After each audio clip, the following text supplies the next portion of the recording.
You're listening to a Roddenberry podcast. You're listening to Mission Log the Orville, an episode-by-episode discussion of the adventures of the crew of the USS Orville.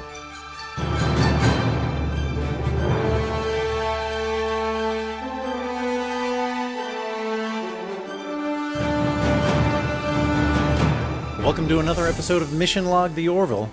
This episode, Heroes, the fourth of 6 comic books written by executive producer and friend of the show, David A. Goodman.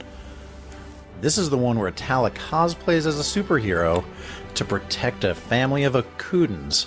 My name is Mike Richards. I think it's a little more than cosplay, but I'm Jessica Lynn, Verdi. Mission Log the Orville is a conversation that depends on your participation. Please, we have some fun because the Orville is fun, and then we'll discuss the meanings, morals, and messages because that's what we do on Mission Log the Orville. And then we get to hear your thoughts, ideas, and etc. when you tell us what you think at ML_the Orville on Twitter, Mission Log Pod on Facebook, or you can even email us at missionlog-the Orville at roddenberry.com. I'm sure there's an actual U.S. Postal Service mail address somewhere. Oh, snail mail it to just right to Jess's house. I would love that. Not really, but we should get a PO box. We should get a PO box. Yeah, I would love that. If you're watching this on the Roddenberry YouTube channel, just please hit like. Well, no, I'm not begging you. Hit like and subscribe. What are you doing? And remember, we may use your comments on an upcoming episode. Mike. Whew. That's a lot. You know what? She does so much more than cosplay in this one, but I didn't want to give it away all right. No, right I at the totally bat. understand. Right. I just want to say she's like a vigilante. I'm not saying it's a good or a bad thing. No, and it's a good thing. But it's a good cosplay. She looks good. I think her boobs went like 5 sizes bigger. I hadn't noticed. Oh, I did not notice that enjoy whatsoever. Mike's recap, everyone. All right. Heroes, Part 1. 2416, the fourth planet orbiting star HR 5070. In the home of the Akudan family, a pre-industrial civilization bearing a resemblance to the Zelayans, a girl named Aki is reading a story to Talla. The story is about Zandia, hero of the Okudum, a farm girl who freed her people from oppressors. In the story, a woman is about to be struck down by a tyrant's sword, as she's told that she will get what she deserves. Just then, the voice of Zandia is heard from above, saying what she deserves is an apology. Sadly, it's time for Talla to leave. She's been staying with the family, posing as a lonely traveler in order to study them. Talla bids farewell to Aki and her parents, Mike and Denise, and says she'll try to return someday. On the science vessel Wilson, Talla explains to Captain Mosley that the Okudum have no apparent cultural similarities and no Zelayan super strength. It seems that the interest in the planet stems from the fact that it contains deposits of dysonium, aka rocket fuel. But no, the Okudum are far too peaceful and their lifestyle too idyllic to consider mining their planet. So the Wilson breaks orbit, confident that they, and any other race encountering them, will feel the same way. Right now is about a good time for the opening credits to roll. 2421, the Bridge of the Orville.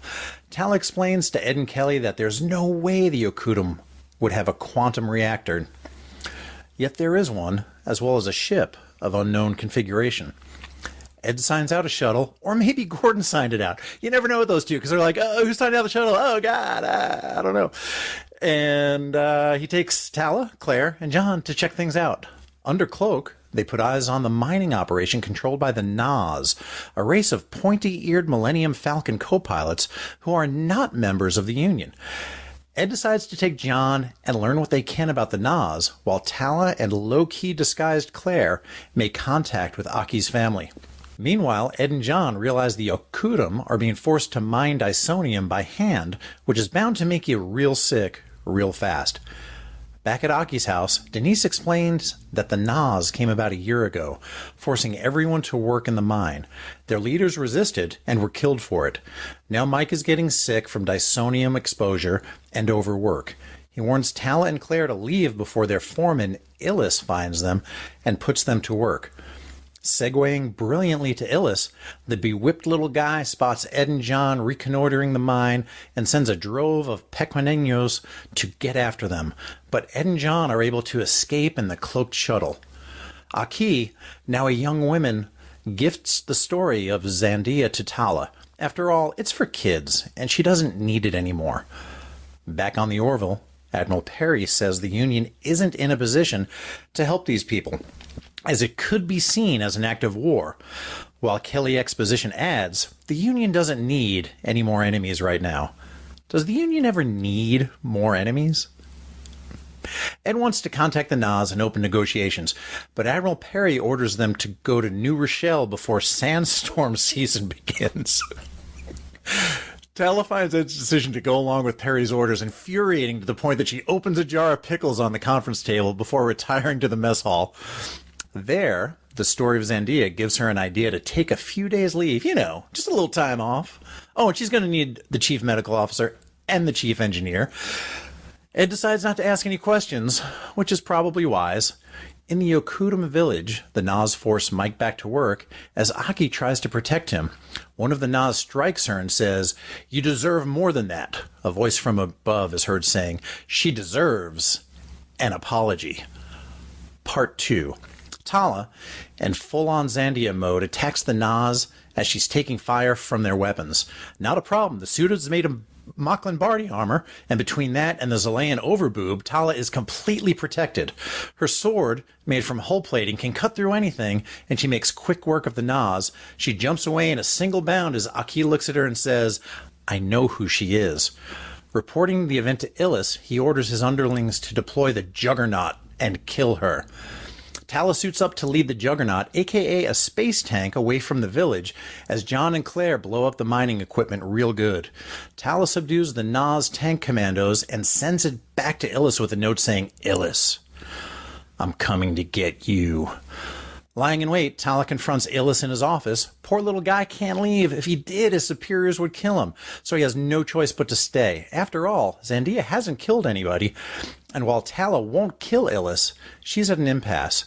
If they can't convince him to leave, her only option is to stay and protect the Okudans. Claire, ever the voice of reason, points out that they still have a few days left.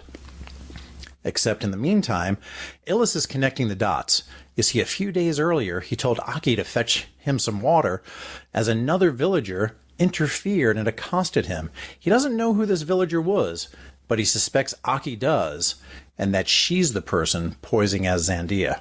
As Aki goes to get water from the well, the Nas show up to interrogate her family. She returns to find her parents slaughtered, just as Talla arrives to check on them. Talla is taken prisoner and brought back to the Nas ship to be publicly executed.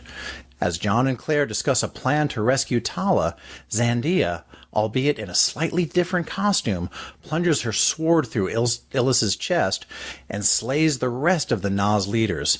The remaining Nas depart the planet as Talla apologizes to Aki for letting her down.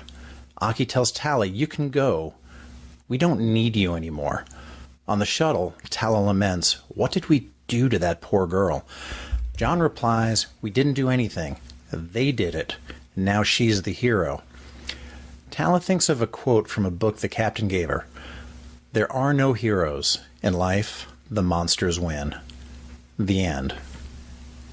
Really uplifting, really positive message, really happy ending, really. Good job, Yeah, Mike. definitely one of those, I've said it before, kind of one of those let's get the hell out of here endings. Yes. That, was made famous in City on the Edge of Forever. In Correct. the original Star Trek, the original series, just, man, that did not go the way we wanted it to, but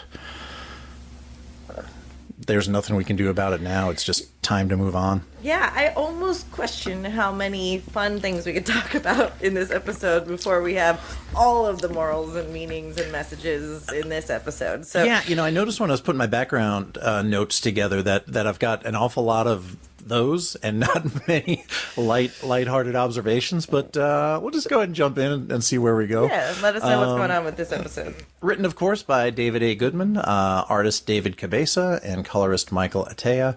Part 1 was released on November 4th, 2020.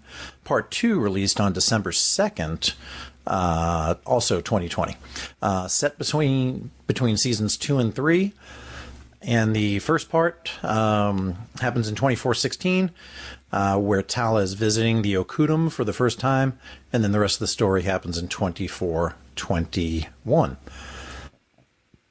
So completely unrelated to this at all.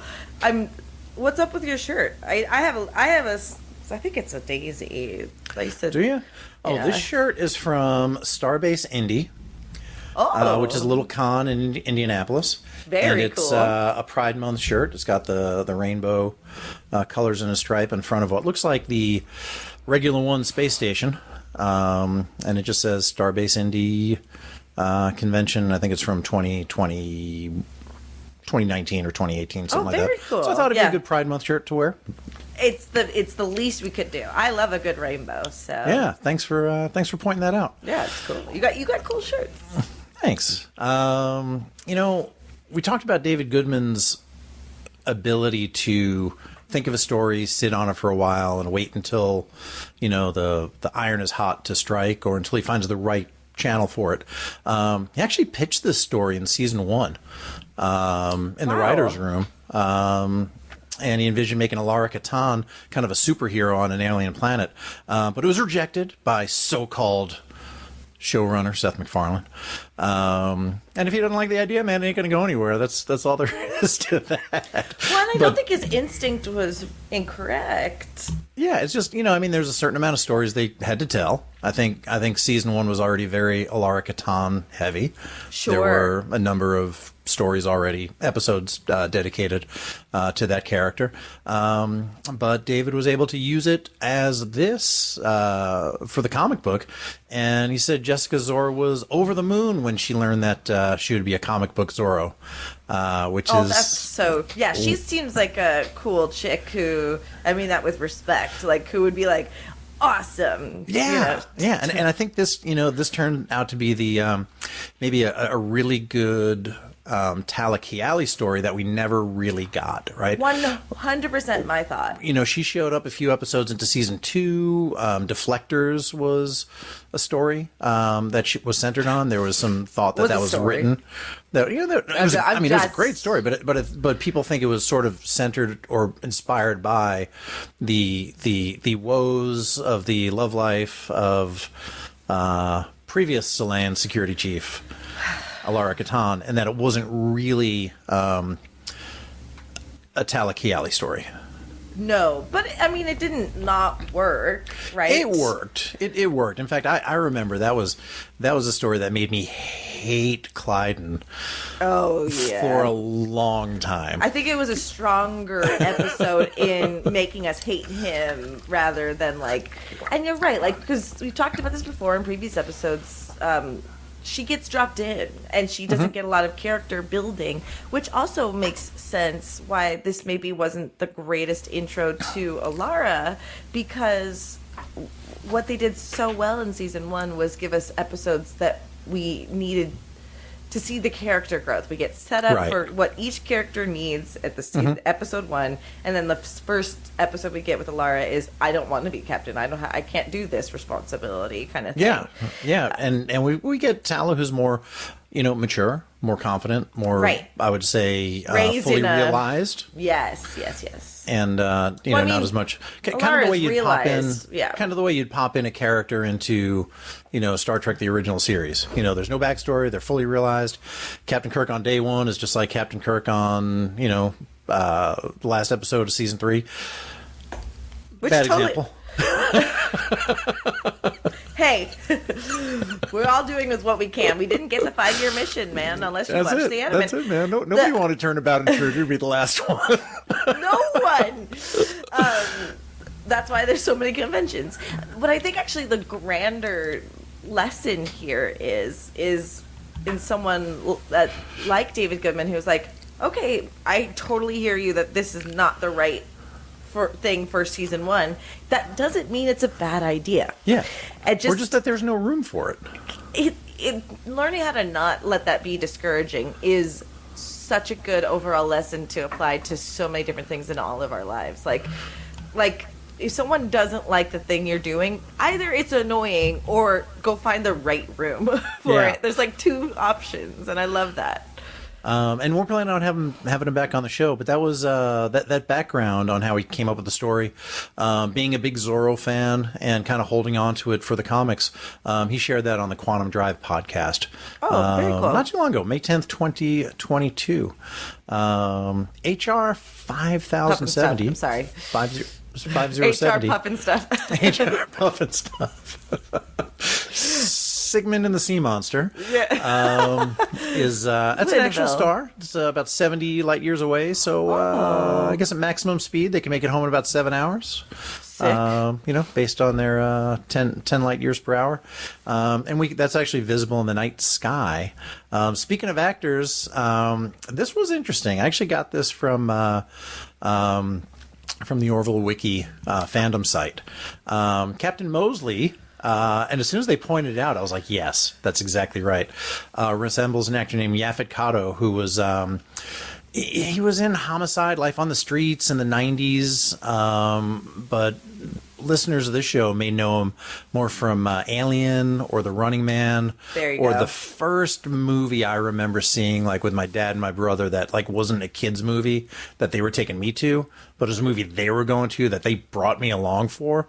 Big and that was deal. the first Roger Moore, James Bond film, Live and Let Die. And he played the main villain, Dr. Kananga. That's incredible. Yeah, so he was in all of those, and also, if you didn't catch his first name, Yaphet Kotto was the inspiration for the character Yaphet's Was it really? name. Yeah, So And- of course it's that. right. So yeah, it would have to be that. My guess is that the number one was Sigourney Weaver.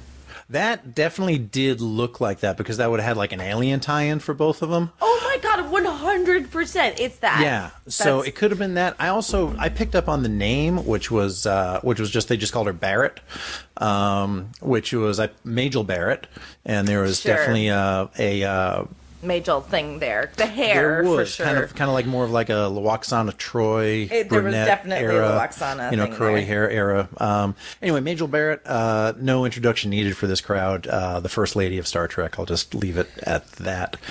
And David Cabeza tweeted in November 2020, the Naz soldiers he tried to design as a futuristic 18th century European soldier uniform, like the ones the bad guys had in the old Zorro TV Yep. shows. A little bit of French, Spanish uniform of that era. Also with the weaponry that they carried. But great costumes across the board, man. I really I liked couldn't them. agree with you more. They look so comfortable on that planet. I kind of want those clothes, yeah. And you notice that, it's kind of funny that, every once in a while I'll see like airline pilots out at like social events, and they'll be wearing shirts with like the little straps on the shoulders that that hold their rank insignia, but they're just kind of like and they've got like the button down pockets and stuff like that, kind of like we wear as part of our uniform, but that's what they wear as their casual shirts too. Right. And I couldn't help but notice that Ed's wearing blue. Claire's wearing green. I can never really tell. I'm not great about being able to distinguish between the reddish orange that like Gordon Gotcha. and John wear, and the orangish red that security wears. That's really more of like a deep red though. But John's It wearing is a kind of little orange. different, though. You're yeah, totally and right. Talla's wearing red initially before she suits up. It's actually really clever. I don't think that they use that color scheme moving forward. Like, I don't think every time that they dress in civilian, that they do their color scheme correlative to this. But it kind of would be cool if they did. Now There that was an episode. It was the Billy Joel episode. Oh, sure. With of season, I think that was season 2. Yeah. Nothing left on Earth excepting fishes. And Ed went out like in his street clothes, and it looked remarkably like like Captain Clothes. Yeah. Like it was kind of like dark blue and black with like, I think I'm going to do a rewatch just for the outfits. Seams and stuff like that. And I remember commenting then that it reminded me of Kirk in wearing his street clothes, out to kind of petition the Admiral to, borrow the Enterprise and go help Spock out. And he ends up being stuck in those clothes for the next 4 years, apparently. No, I'm just kidding. It was only like 6 months. No, yeah, which is fine in universe, and but it looked just like his Monster Maroons. Like Kirk would be the guy that like all his street clothes look like his uniform. 100. He doesn't have an identity except, which is why it's so weird to see him in the. Okay, it's too much. It's too much. It's all too much. That was different. That was All the World Is Birthday Cake, where it's all too much. It's all too much for me to take. The thing that I've lost it. I had it. It was funny to me. Oh yeah, no, there it is. So because you got me this beautiful like coffee table book. They just use inserts rather. You see the cover art, but it's not like. It's not, it doesn't say addition to or whatever. There is just a circle of Ed's face when they have the conversation about, I feel like I should ask questions, but I don't want to ask questions. And it's this wonderful full page of them having this conversation of, I know what you're going to do. I don't think you should do it, but I do think you should do it. And they just even have a whole panel where they don't say anything. It's so wonderful. For those of you that are watching on YouTube, it's so wonderfully encapsulated in this moment. Just Ed looking okay. Plausible deniability. It's so good. Yeah, this whole episode itself, it's hard. There's not a lot of levity in it, and so those kind of moments really stand out. Because at first, when I was reading it, I'm like, why would the Admiral be like so adamant about not letting them get involved? And then I realized, it's Ted Danson. So that's why. So, and I was trying to, put on my writer's hat, which I don't normally do with the show. That's something that our big brothers on Mission Log do. But if this was Victor Garber, Admiral, not Perry, Cabeza. Admiral Halsey, yes, he would have said, "I'll buy you some time. I'll send another ship to Sandstorm Season in New Rochelle, and you can stay here and try to make contact with the Nas." Like, I think that would have been his answer. Perry's just like, "No, request denied. I don't care about slavery." I'm thinking There's about nothing we can do to help these people. It was so upsetting because again, I'm reading it quickly. It's comics, so it's all visual, and I'm just seeing I was being very racist. It was white hair, old dude, so I'm thinking it's, Halsey, and it's not. Yeah. It's Perry. Yep.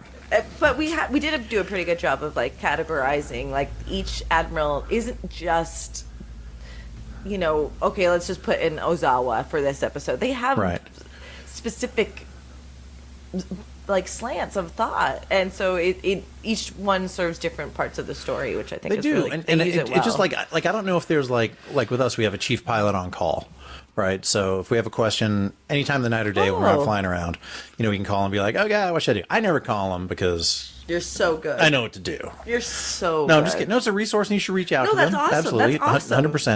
100%. So I wonder if they're just like, "Oh my god, fucking sorry." I wonder if they're like, "Oh my god, it's Admiral Perry's shift. Can we wait 16 hours until it's Admiral Halsey's shift?" I'd love to see that in an episode. Oh, we have so much static and interference. We can't get you. Oh yeah, we'll call you back. Well, and that actually, I had the same exact question. I was like, well, what is the hierarchy? What is the reason that they're talking to different admirals and when? But I guess you're right. It has to be ships. Like some of them, or they're busy and engaged with a different ship or something like that. Yeah, or maybe it's, I don't know if you call space geographic areas, but maybe certain sectors report to different. I don't know. No, it's fascinating though. But yeah, the seriousness of the episode is definitely given off to me Private Little War vibes, which is the one where the Enterprise goes back to a planet called Neural, which they might as well just call it Neutral. And and they revisit a planet that Kirk was assigned to as a younger officer. I think an ensign. Don't hold me. He might have been like a Lieutenant JG or something. But way in the past, got to be friends with with a guy named Tyree. Peaceful thing. In fact, he even was the guy that recommended, don't interfere with these folks. They got an awesome society. It's going to develop into something great. And we kind of feel like that was the first sort of genesis, at least in the original series, of mention of anything like a Prime Directive. Or General Order 1. Yeah. That's right. But along came the Klingons, arming the either the Hill people or the villagers. I forget which ones. And then the village people. I'm sorry, the villagers took up arms against the Hill people. So, and I guess if they had all like kind of conglomerated into one community, they could have called themselves the village people. But they didn't. Instead, Kirk provided arms to the other team and kind of balance of power because that was the best bad answer they could come up with. It's a bad answer. Yeah, but it's and at an the end, answer. You know what they did? They got the hell out of there. They got the because it was the best bad answer they could come up with. So I was trying to slip something by you. The Okudan people could not help but think that they were named after. I did not see this named anywhere. Mike and Denise Okuda, who were visual designers, artists throughout the Berman era. Work on the Orville, work on For All Mankind. So wait, why did you want to slip it by me? Because I was calling Aki's parents Mike and Denise. You did slip it by me, and how would I have known that? I don't know. I was just too deep maybe making up names like Evan and Chris or Chandler or whatever they came up with. Did we forget to create names again? Yeah, we did. Yeah. So I called them Mike and Denise because I thought that was just kind of a tribute to Mike and Denise Okuda. Also, very famously, did the remastering or the added special effects of the original series. That's during incredible. That time That's frame. like an incredible tenure of work. That's fantastic. Oh yeah, they are amazingly gifted folks that have made just an enormous contribution to the Star Trek franchise over their career. I'm peeping all your notes, and I just want to talk about all. Cool. What's next? What do you want to talk about next? Well, I want to talk about your theory about the cat suit. Which part of that? All of it. So John had to be noodling on that thing for years, man. He is like, to be able to say like, all right, we're going down to this planet. There's this, her name's Sandia. She's this superhero down there. John's like, I've got the perfect thing. It's made out of Mocklin body armor. He definitely whips it together. I've got a sword that goes with it. Like they only had a few days off, and this was 27 hours ago. Now the fact that, because what did Talla ask for a few days off, right? So leave. But okay, few days leave. So they get down there. She's in full on Sandia mode, and John had this suit ready to go 27 hours ago. And add to that the fact that Claire's like, we still have a few days left down here. Well, you have to imagine the replicator's going to do a lot of work, but I think that's true. You've got a point, though.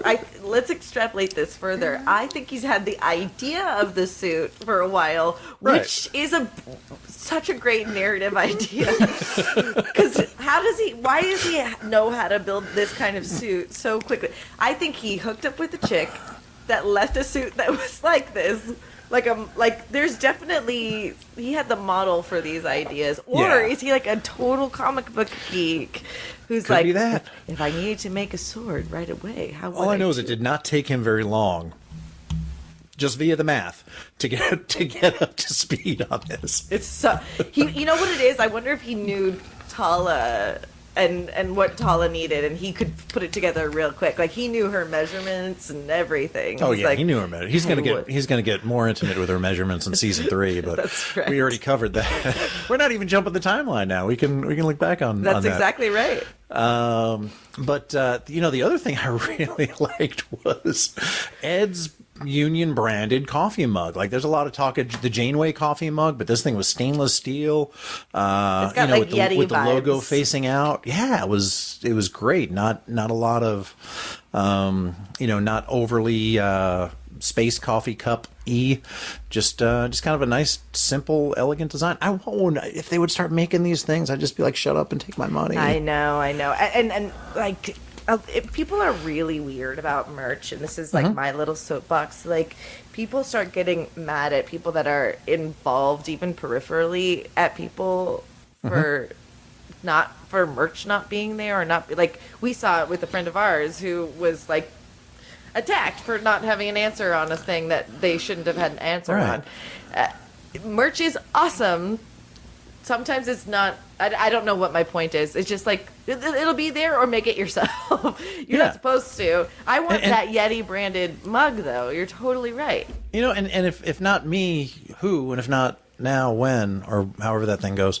I could buy a bunch of Yeti cups, probably take them to a machinist, get the thing dyed. I don't know if that's licensed or not. It's definitely not. On a completely different note, we do now have an Amazon Associate store. So things like the library edition are showing up in the show notes. A place like that, you can click on that link, and we're trying to propagate that Amazon store with things that are relevant to the show that we talk about. That's very cool. Yeah, so that's something that we put together just in the last week or two, and expect us to kind of formalize our mentioning of that probably during the intro and outro or something like that as we go forward. That makes sense. Sure. Very, very cool. I love that. So I love the way Talla just explained away how she got into Illis's office. How did you get in? It wasn't that hard. That should be everything. How'd you blow up the Death Star? It wasn't that hard. It wasn't that hard. Well, I love what you said when you were doing the recap. She opened a can of pickles and the door was open. That's, for her, it wasn't that hard. I mean, you think that maybe to leave some wreckage, but I actually did kind of forget about that she could have just like pulled the door open. She could have done that, but I love that though. They're not wasting time trying to explain it, but we do need the question to clear it up so that you're not walking around going, "How did she get in?" 100%. I will say this too. Oh, go ahead. Oh, I'm reading a book right now called Replay. And I love the fact that it just moves along without so much as really trying to describe a room. Like when I'm reading a novel and it's like, you walked in, the light was dim, the wallpaper was this color, the carpet was that. They just get right to it, man. They skip all that exposition. They just get right to just keep that story moving. That's what I'm all about. I like that. And there are some situations where description is fun and delicious. But economy of words is a real thing. Which I'll save my thoughts for another day. I'll say economy of words after my 1,000-word recap. Which is exactly right. I'm so much better with economy of words when I write because I have time to edit as opposed to when I speak. So I'm right there with you. The thing I wanted to talk about was watching. Every time they're at the table, for some reason, I've always envisioned it being broken. So it's so cool that they finally broke it. And it saves so much on budget to not have to watch her break it on screen. It was such a smart use of, we can do whatever we want. Yeah. So let's break the table. That's a really good point. So speaking of Talla and not being that hard to break into Illis's office or break the table or do anything else. Right. Before we move on to the next section, do you think those ropes would have held her? No. No. But she had just been shot, so maybe. She was not. No, they not even shot. She was electrocuted. Right. Yeah, she was. And I thought, okay, maybe she's unconscious. And then I zoomed in on the picture, and she's eyes wide open. Oh, then they definitely wouldn't have held her. Maybe. So for a second, with the way that it was illustrated, I thought she was just pretending to be knocked out, and then she actually stabbed Illis. Oh, yeah. For a second. Right. So I thought, that would make sense why she's allowing herself to be chained up like that. And I don't know if you noticed the subtle difference in the costumery, but where apparently nothing's as tough as Selayan overboob, nothing else. Oh, no, we caught that. Yeah, nothing else is as tough as Okuden abs. There you go. I like That's this. it. So they're each just playing to their strength. That's right. And they are all looking good. Looking good and functional. Nice. Like, very important. I'll see you on the other side. All right.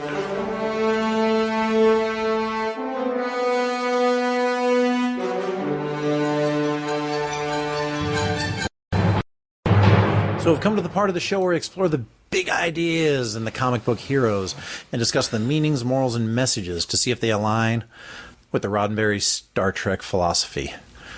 Jessica, They don't. They don't? Are we done? Done. So, first thing I want to talk about is sort of this trope of, technology versus paradise. Okay. Right? There's, the side of paradise in Star Trek. There's the paradise syndrome.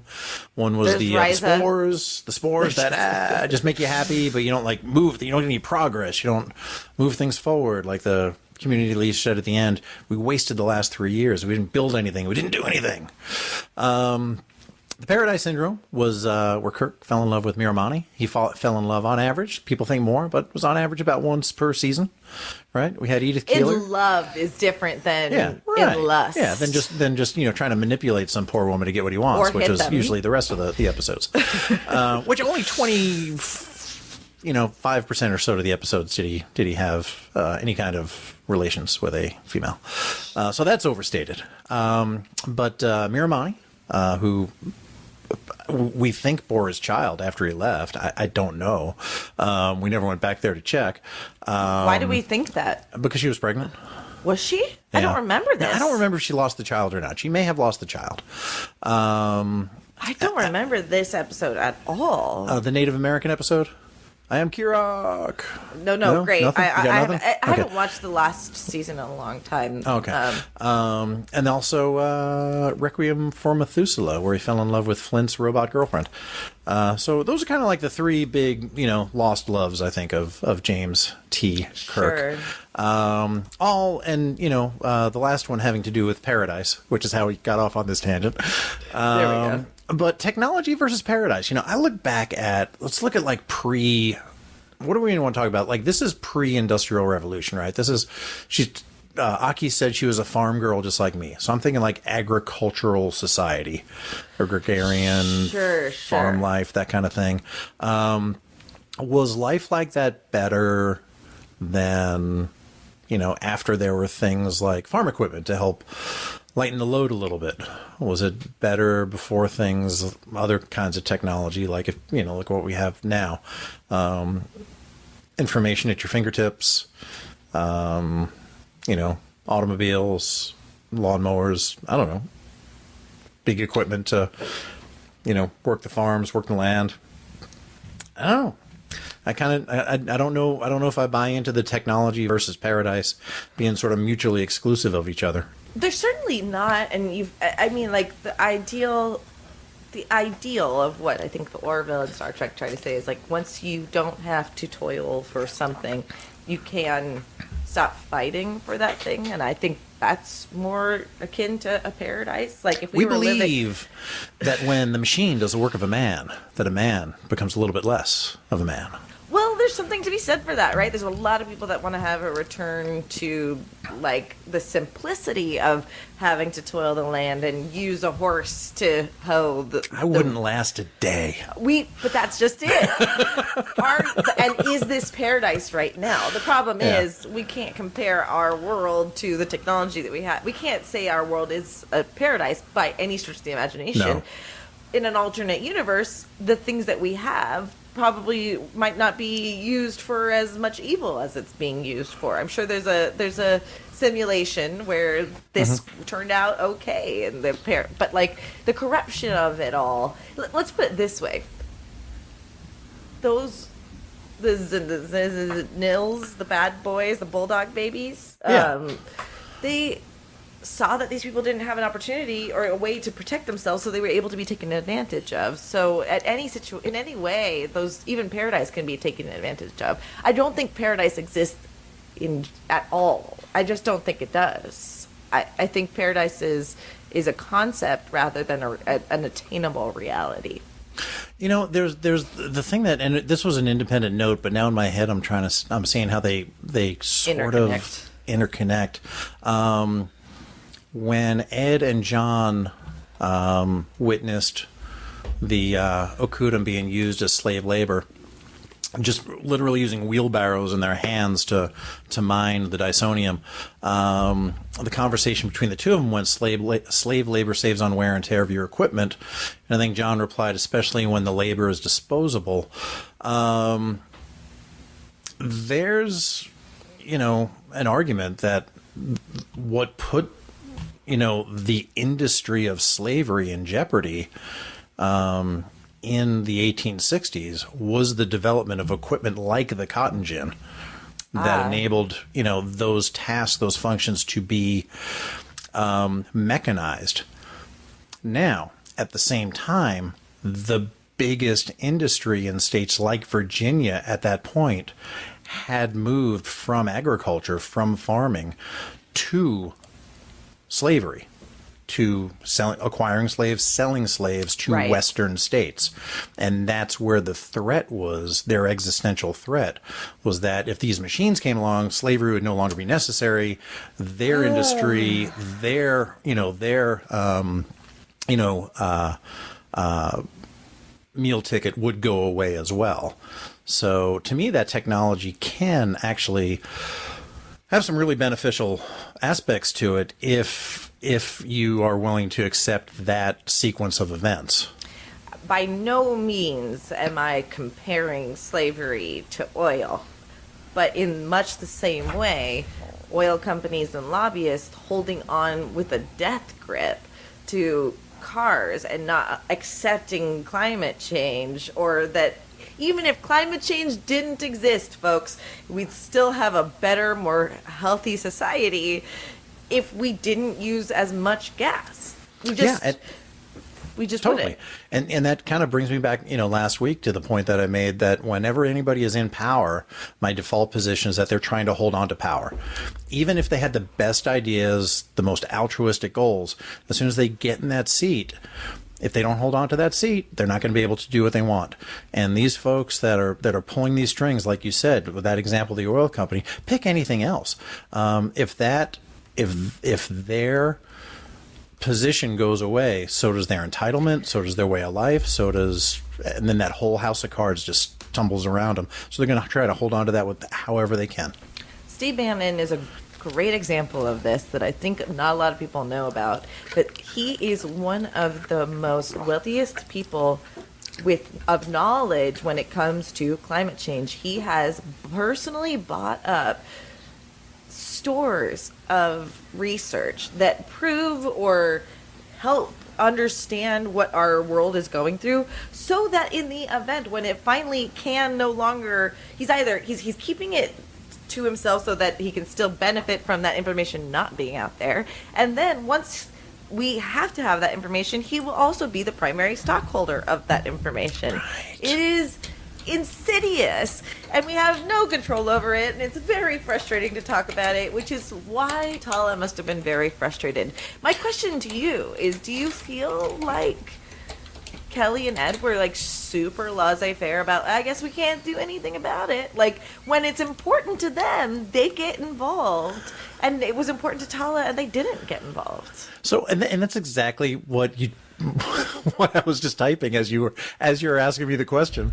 If you can tell from that, was that out of character for Ed? Wow. I think it 100% was out really of character for those two. But he was very Pontius Pilate. He was like, yeah, well, had they,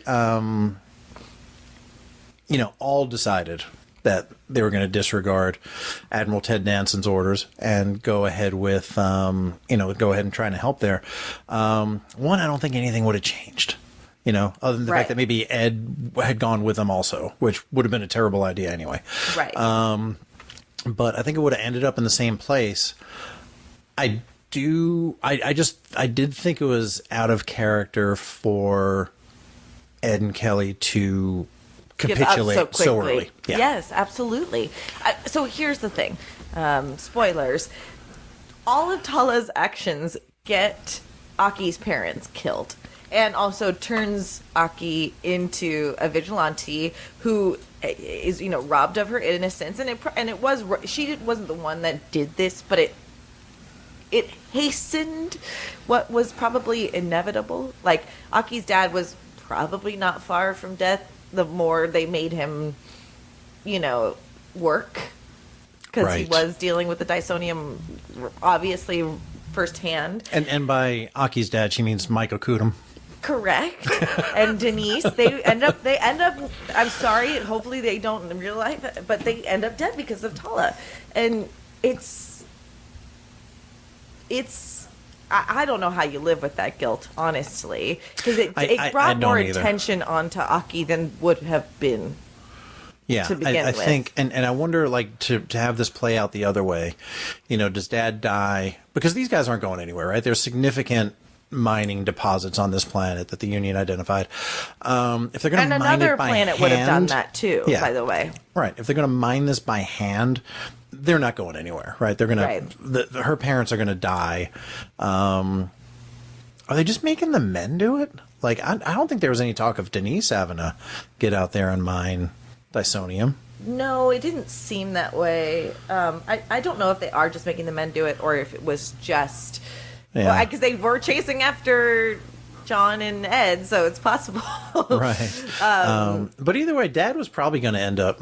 He probably wasn't long for that world with his, health and exposure to Dysonium and being overworked and probably undernourished and just being viewed as disposable. So then what happens at that point? Is his death met with the same kind of rage, and desire for revenge that Aki found herself in? I'm going to say probably not. No, I think she definitely made it worse. But by trying to... Would the guilt have racked her if she didn't try to do anything? Also, how did Aki make that suit so quickly? That's a really good point. Like that I don't know. Like, I actually thought maybe Talla was like stripped of her suit, and then I was like, nope, she's still in the suit. Yeah, she's very much in the suit still. Yeah. Like if it could, like, just one little thought bubble or word bubble of get her out of that ridiculous suit and bring her back to the ship. No, yeah, because also Aki's is a little bit more modest too. God, I had a whole really she was showing a whole lot more arm than Talla was showing. They were just amplifying the features that they appreciated. That they something had. You said totally went over. It didn't go over my head. I had a great thought about it, but it's totally gone now. Sorry, everybody. I was going to be brilliant. So go ahead. Say something more brilliant than me. No, yeah, I just, I felt like it was, a little out of character for Ed and Kelly. I agree. But on the other hand, I think I think it helped move the story along, without a whole lot of dialogue. Those sandstorms in New Rochelle can be quite. Those poor people. I keep saying New Rochelle. For those of you that aren't familiar, David Goodman is from New Rochelle. Correct. So that's why I think that planet with the sandstorms was named Rochelle. Rochelle. And, either that or maybe he was going for the Rochelle the musical vibe.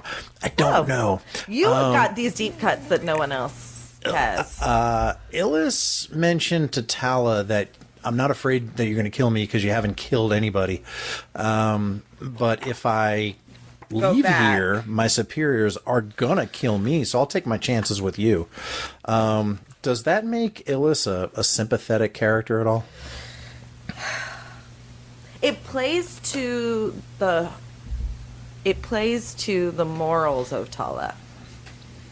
And I think, I don't know that, I think that doesn't outweigh the sins of his behavior.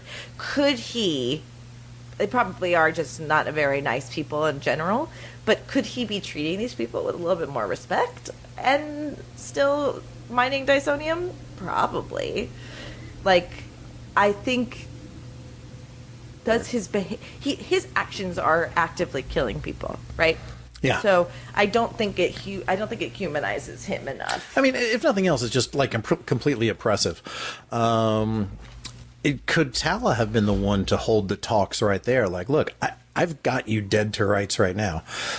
Maybe I won't kill you, but I can certainly get in the way unless you get better equipment for these people, pay them a fair wage, have timed off, maybe dental, maybe medical, something like that. You know what I mean? She could have sort of acted as, in that role would have been maybe another solution. But during that brief timeout where she got back and she was like, okay, what do we do going forward? And her idea was to stay. And Claire said, whoa, we got a couple of days to think about this. Sadly, that's when Illis, who I don't think is a sympathetic character at all, decided to go and have Aki's family or her parents killed, or at least it ended up that way after they showed up there for the interrogation. So John made something go boom real good, it's his way. And while Talla didn't kill anybody, do you think that explosion might have killed some people? I don't. From a existential perspective, yes, because now they have to dig with their hands. Yeah, good point. They really didn't do a lot of thinking, these people. The thing is, I don't know that that's why this is let's get the hell out of here, because what do you do? Can you just walk away from these situations? John might not. I would like to hope that Ed wouldn't oversee the murdering of people. Oh, wait, no, I'm sorry. He boomed in front of Claire, not... Right. Who knows, man? Yeah, I think it was more of like a sabotage. In my head canon, they didn't really say it, but it was more of like an equipment sabotage kind of thing. Yeah, it could have been like an internal boom. Who knows? Yeah. I also did not realize that those creatures were as tall as they are. I certainly thought they were like shorter, because they look like the little people in Galaxy Quest. Oh, okay. All I could think of was Lando's co-pilot. Yes, which is totally fair. Yeah, well, except what I noticed is that these guys have pointy ears and the other ones don't. But that's not much of a difference. That's like a difference between Vulcan and human, man. They're the same. Hardly anything. Yeah, we talked about this with New Beginnings. That was the Penguin Planet. Uh-huh. And sort of the victims of war and people that are left after the war is over with. This is not technically a war. It's maybe an invasion or oppression. There, I'm sure, are examples of factories by certain or companies of certain countries going into other countries, setting up shop, having basically the only alternative for the indigenous people to work at that factory for a while until they decide to close up and shut down. And then it's just nothing but poverty and zero infrastructure out of there. Part of the economic condition on the Delmarva Peninsula is stemmed from the fact that it used to be a huge site for one of the giant canning corporations. Food corporations. Oh, wow. And they had, employed, many people. And then they left. And there was literally nothing for these people to do. I mean, even our own country can do that to our own people. It happened in Detroit, Sure. St. Louis, it's happening to right now. Yeah. 100%. So, victims of the people sort of in the aftermath of that, or the aftermath of that oppression is kind of another, take on this that we have. The people are innocent, man. They were happy. They were evolving. They were, in that state of, that seems comparatively like a paradise where it looked like it was, Talla described them as being, idyllic and peaceful. I just remembered, because I want you to get to your huge thought.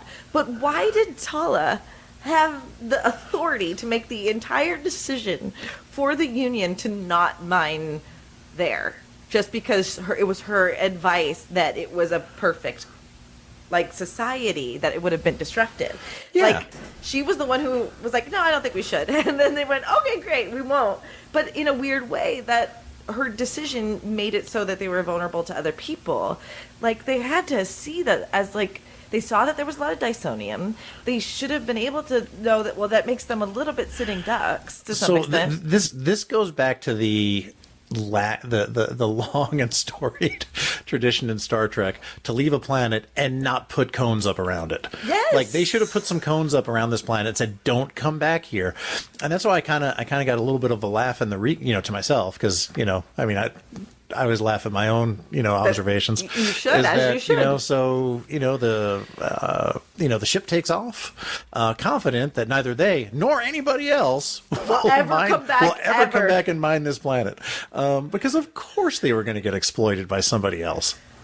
Yes, so that's what my grand important thought was, that Talla has decided the fate for this planet multiple times over. Oh, so she's the worst. She's the worst. So they could have been like, hey, let's set up a protective, sphere around this planet. We can mine, but maybe in unpopulated areas, kind of do the duck blind thing.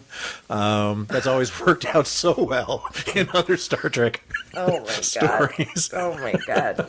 All right. And mine that way. So rudely interrupted you. No, it's okay. But after these people leave, what's left behind, man? That innocence is gone, and I think it all hinges on the quote that Talla cited at the end from a really old book, and that really old book was, I think, it was one of the Game of Thrones books. Was it really? And it was in Game of gave that Thrones. to I'm her? not sure if it was the Book of Fire and Ice or if it was, one of the subsequents, but it was Sansa Stark, and she said, "There are no heroes in life; the monsters win." And all I could think about that was, what does that mean? And what I came up with was, if you're in a war and you have to fight a war, man, more often than not, you become the thing you're fighting, right? You think somebody killed your people, so you're going to kill theirs. Well, guess what? Now you're the monster. Somebody attacked your village, razed it to the ground. Went all Anakin Skywalker on them, and now you're going to do the same thing. Now you're the monster. And that's where I feel like what that quote means. There are no heroes in life, the monsters win. Because even if you're the good guy, as soon as you employ those tactics, now you become the monster, or you release the monster inside you. I don't know if that's what George R. R. Martin meant. I don't know if that's what Sansa Stark meant, but put in the context of this story, Aki became the monster when she fought back the way she did against the Nas. That was my exact takeaway too, Mike, and it's sad, and I think we should get the hell out of here. We should. I'd like to end it just with a quote from Star Trek Into Darkness. Not everybody's Star Trek film. I love it. Chris Pine is not everybody's Captain Kirk. I love it. But there was this line at the end. There will always be those who mean to do us harm. To stop them, we risk awakening the same evil within ourselves. Our first instinct is to seek revenge when those we love are taken from us. But that's not who we are. We are here today to rechristen the USS Enterprise and to honor those who lost their lives nearly 1 year ago. When Christopher Pike first gave me this ship, he had me recite the captain's oath. Words I did not appreciate at the time. Now I see them as a call for us to remember who we once were and who we must be again. Thanks, Mike. Mission Log, the Orville is produced by Roddenberry Entertainment. Technical production by the inscrutable Earl Green. Inscrutable, I say. Inscrutable! Our website, your opportunity to comment and connect with us is podcast.roddenberry.com. If you're watching the live premiere on YouTube, join us right now on the Mission Log Discord to continue the conversation. Don't have access? Well, all you have to do is go to patreon.com/Mission Log, and you can join for as little as $1 per month. Imagine just $1 to interact with Mike Richards, Captain Mike Richards. Wow. So silly. And Jessica Lynn Verdi. Sure. Join us next time on Mission Log the Orville as we continue to discuss the Orville Dark Horse comic books.